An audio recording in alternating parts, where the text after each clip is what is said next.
Hello, good afternoon, and welcome to my kitchen in Queens where I make curry. I'm Nupur, I'm a cookbook author and chef, and I love to teach Indian cooking and I teach online Indian cooking classes. Today, I am actually bringing you here because I am making multiple things and I am gonna make more than one dish. Guess what's on the menu today? We have a sambar, which is a lentil stew with vegetables. We are going to make a black eye bean curry. I'm also going to make an Indo-Chinese dish, which is a chili paneer dish. I will make peas with potato and I will make zucchini with potatoes. Along with that, I will be making chicken curry, which I won't show on this video, but my family is omni. So I am just gonna do all these things and make my life a little bit easier. Hello, Nana, thank you for tuning in. We appreciate you. So in here, I decided to boil both my lentils at the same time, and I've shown this before as well. I'm happy to show it to you again. This is my trusty electric pressure cooker and it has a bean setting. So in here I have two lentils that I boiled together. This is the tur dal from which the sambar is going to be made, and if you really look closely, let me just nudge this over to the side, it's super duper hot. There are black eye beans that are here. See that? Yay! So I've been able to boil both of these lentils, and the next step now is to create temperings for both of these. In order to do that, I have one tempering going here, which is for the black eye bean curry, and it's a deeper dish. It's a heavier my thing is burning. Let me just give this a quick stir because we don't want any burnt food. Just the tomato paste kind of like caught to the bottom. All right, everything is good now. I turned down the heat. So yeah, coming back to the black eye bean curry tempering, that's happening right here. And to this, it started out with some oil and some ginger and some garlic. I added some cumin seeds and now I'm browning the onions. To this, I'm also going to add some whole spices, which is a bay leaf or two. I'm going to add a little piece of cinnamon to give it that nice sweet taste, and I will add 2 cloves of garlic right there. So you know what, why don't I flip the camera and get you in on all the action so you do not miss a thing. Yeah, let's do this, baby. All right, I hope you can see everything clearly. So this is my tempering for the black eye beans. And I'm just gonna give it a quick saute. The onions are pretty brown. You don't want to darken them too much because you don't want a black looking curry. So it needs to be brown and beautifully caramelized so that all the flavors will come into the curry. Now's the time to add some tomatoes. I'm adding a combination of tomato puree and some fresh tomatoes.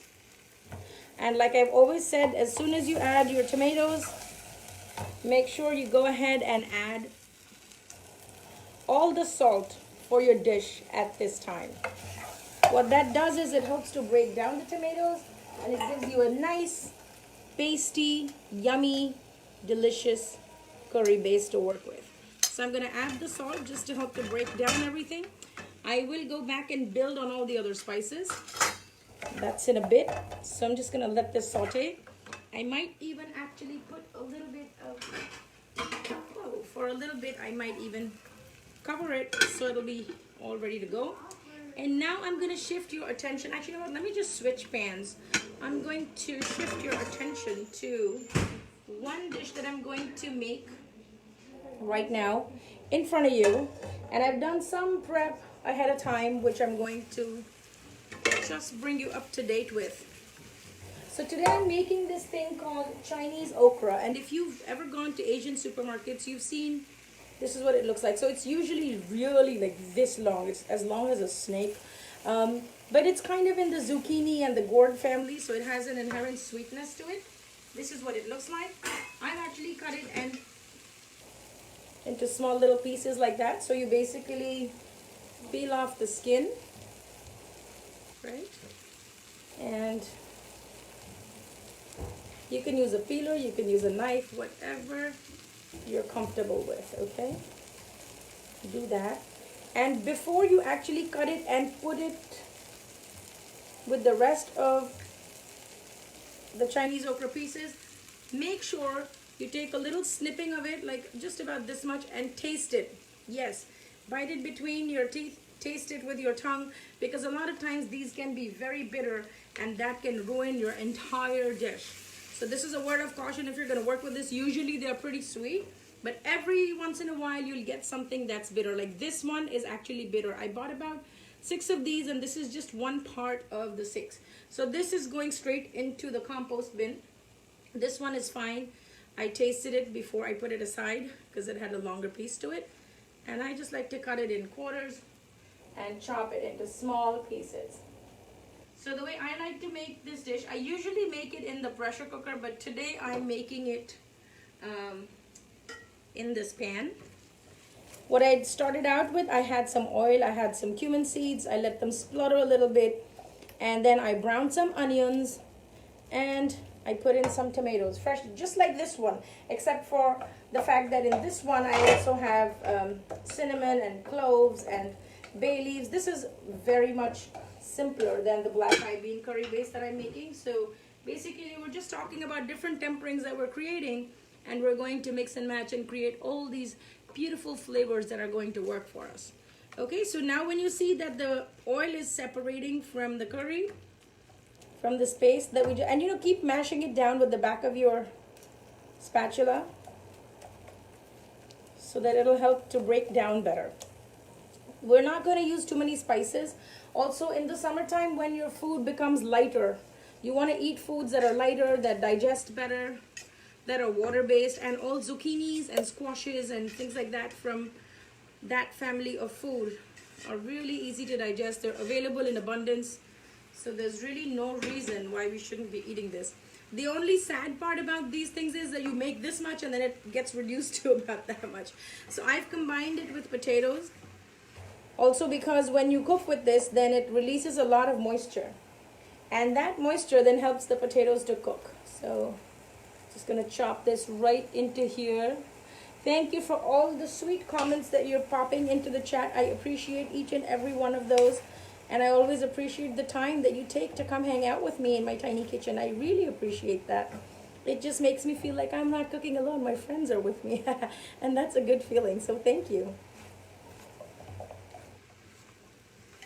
Okay, so I'm just going to give it a stir so that everything is incorporated. Now, into the tomato, when I'd added the tomato into the onions, I'd also added some salt. So there is already some salt present in here. Now we're going to go back and add some of the dry spices. I'm trying to keep an eye on this so that it won't burn. Some of the dry spices. So this is freshly ground coriander seed powder. If you don't like the ones that you get in the market, or you feel, oh, this smells so good, and if you feel like they're not fragrant enough, you can always hit me up. Queen's Curry Kitchen has its own line of spices that are just freshly ground in small batches, and we can absolutely ship them to you either in a box or just by themselves. Or if you bought the spice box from me before, refills of all the spices are actually available. So in goes some paprika, in goes some turmeric for a nice healthy color. I'm also going to add a little pinch of garam masala, and then I will toss it together. Then I'll check it for salt again.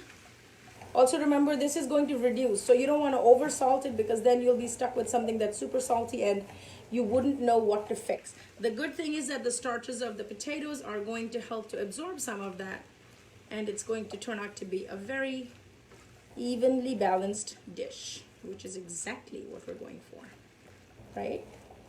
Okay, so I'm gonna taste the salt on this. Well, right now it looks like it's pretty good, but I'm gonna add just a tinge more.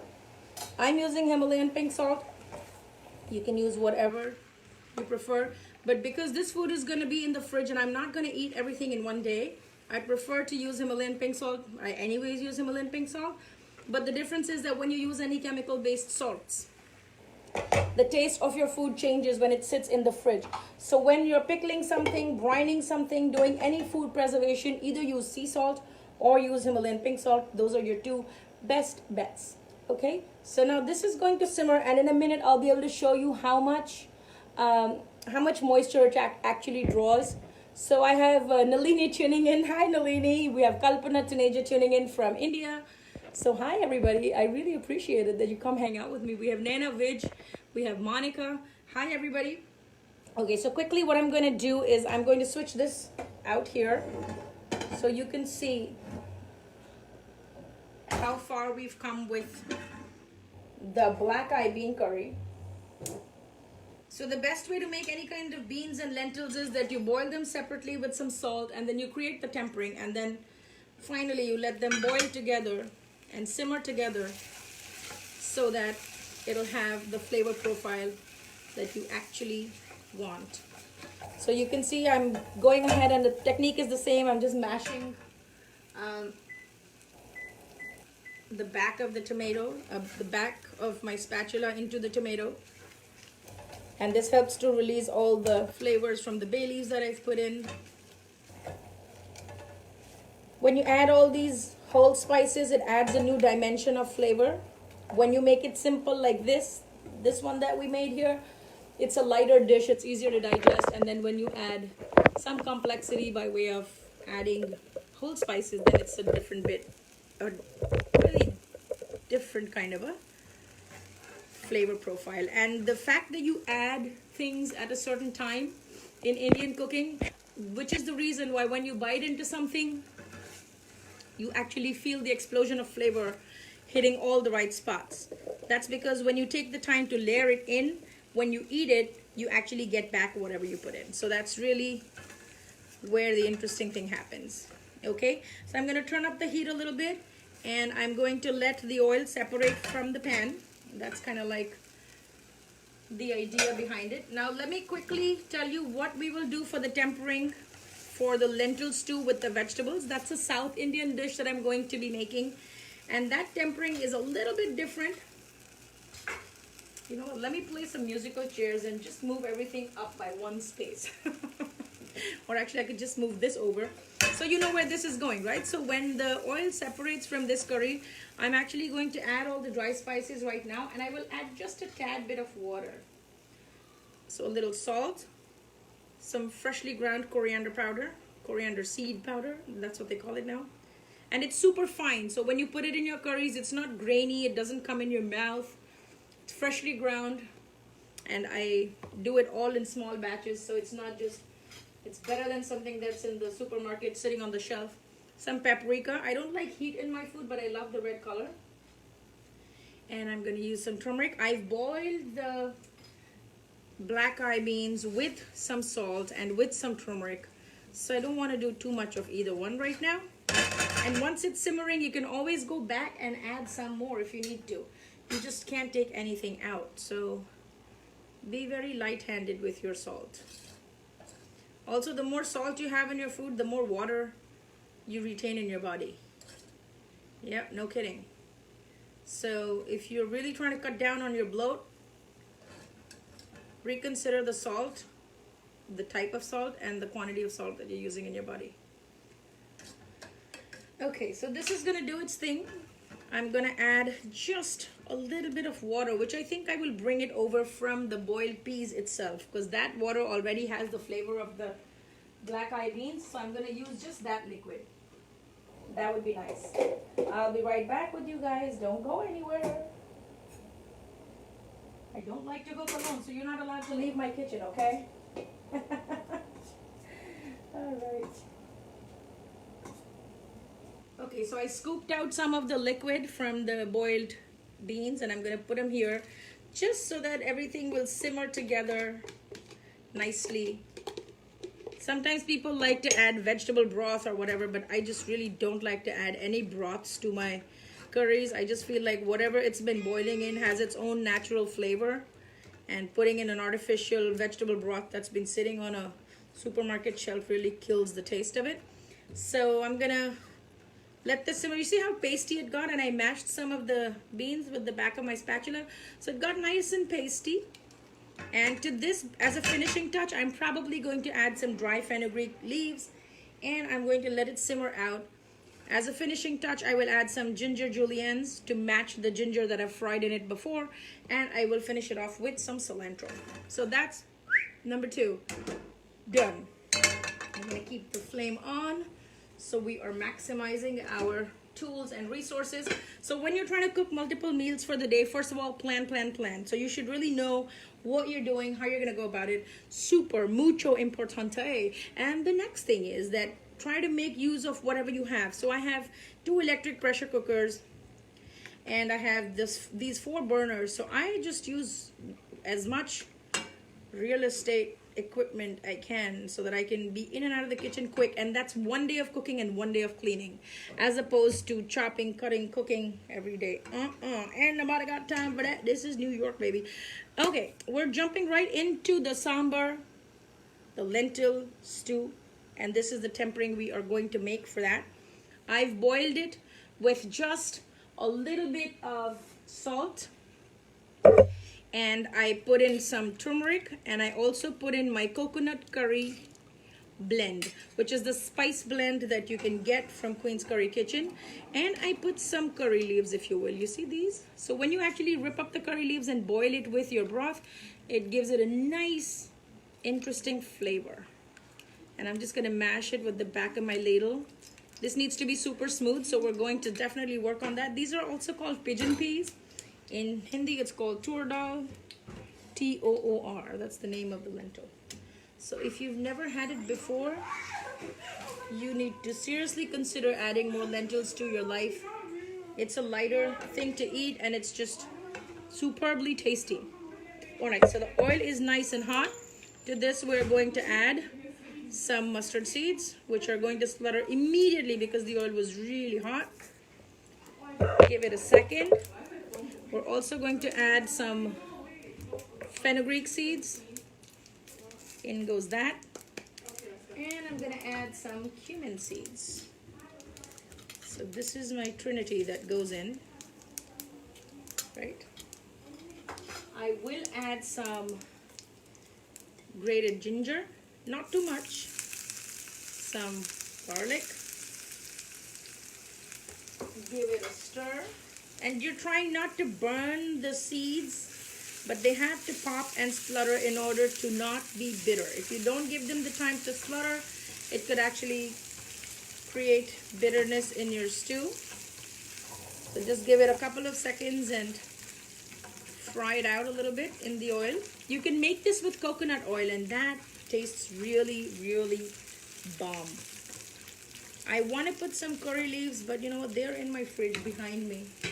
Okay, let me just quickly bring you over to this dish because I really want you to see what's happening over here. You see how much moisture is coming out? You see this? So this whole thing, which was pretty dry, is now got so much moisture going on. You see this? So that's what happens when you have squash and zucchinis. They just release all the moisture. You just have to cook it covered, and you have to let it do its thing. You don't want to overdo this. The simpler it is, the better it tastes.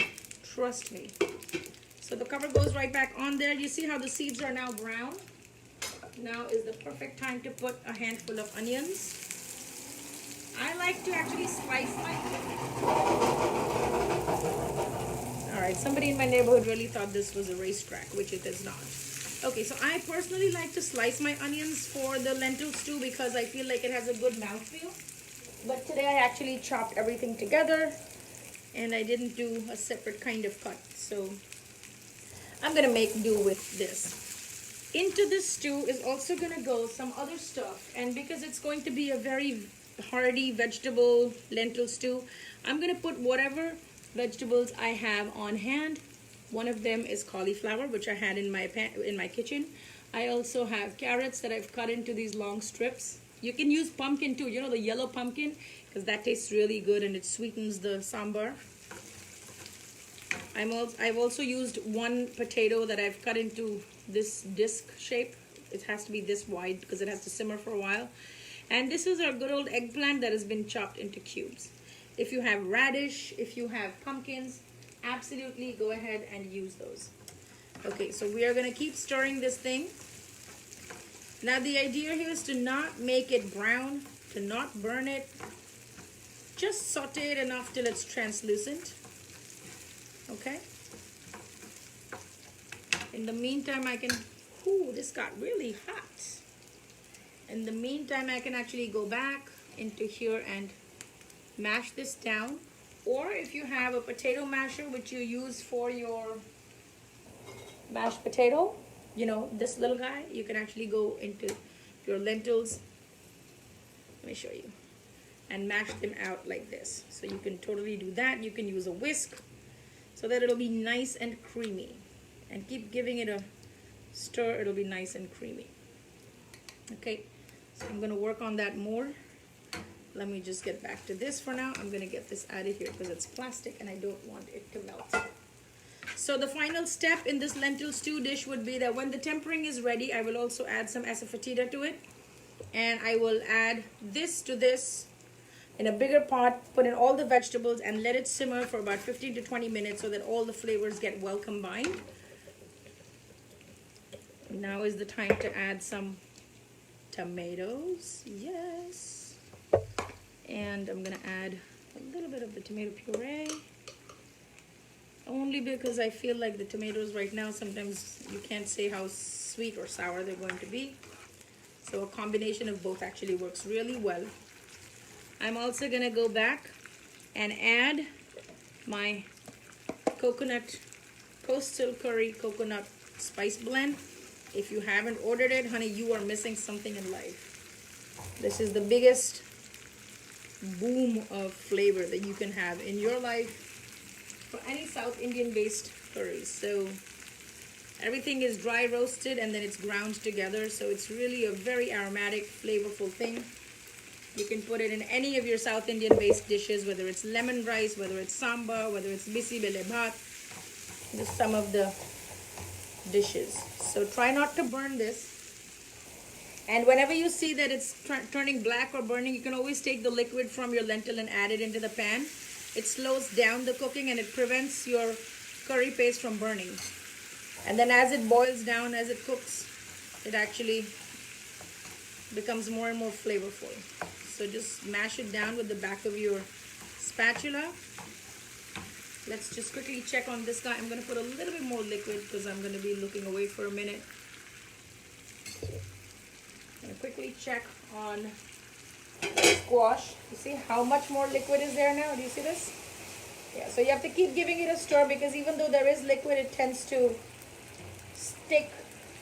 As the potatoes release their starches, it tends to stick a little bit. So by the end of this dish, all of the zucchini or all of the squash or whatever you're using, in this case I'm using the Chinese okra, all of this would have actually become a nice mash and it would have dissipated. And the potatoes wouldn't be hard on the edges, they would be fully cooked. So we're kind of halfway there right now. So I'm going to keep going back and stirring this. And if I need to add more water to it later on, I'll keep an eye on that. And you will be adding just a little bit of hot water, not any broth, not anything else. Not too many unnecessary layers of ingredients. Nobody needs that. Okay, so I'm gonna give this a gentle stir. Let's just check on the, yep. So a quick recap on the black eye bean curry paste that we were making is right here. You see this?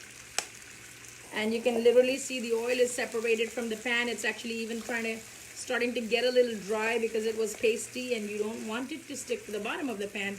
So just remember, when you're making multiple dish, always know the timing of how something cooks and becomes ready for the next step. Be vigilant. Don't walk away from your stove, especially if you have 3 or 4 burners on at the same time. So I'm going to turn that one off because that's ready to go back into my pressure cooker so I can actually make it. And this is getting ready. I'm going to get ready to add all the vegetables so that it can be one complete dish real soon. So I still have to make rotis, I still have to make rice, I still have to make a lot of other things, but I'm going to keep doing what I have to do. What are you going to do today? Are you going to cook for the whole week? Are you just going to cook for the day? I don't know. Whatever it is, just keep your calm and curry on is what the advice that I'm gonna give you. Yes, it gets really hot in the kitchen and it's hard to stand here for so many hours, but imagine doing that on one day instead of doing that on 7 days of the week, right? So if this brought any value to your life, if you felt good about watching this video, do share it with your friends and family. I would greatly appreciate it. And if you want to sign up for any of my classes, you can go to queenscurrykitchen.com. All the classes are listed on the website. You can pick beginner, intermediate, and advanced depending on wherever you are in your skill level, and we can even customize classes for you or your group. All right, so with that, I really appreciate each and every one of you. Join me again in the next one as I cook up a storm in something else tomorrow that I'm gonna think of. For everybody out there, stay blissful, stay flavorful, and join me again next time. Thank you so much. Have a great day. Namaste and bye-bye.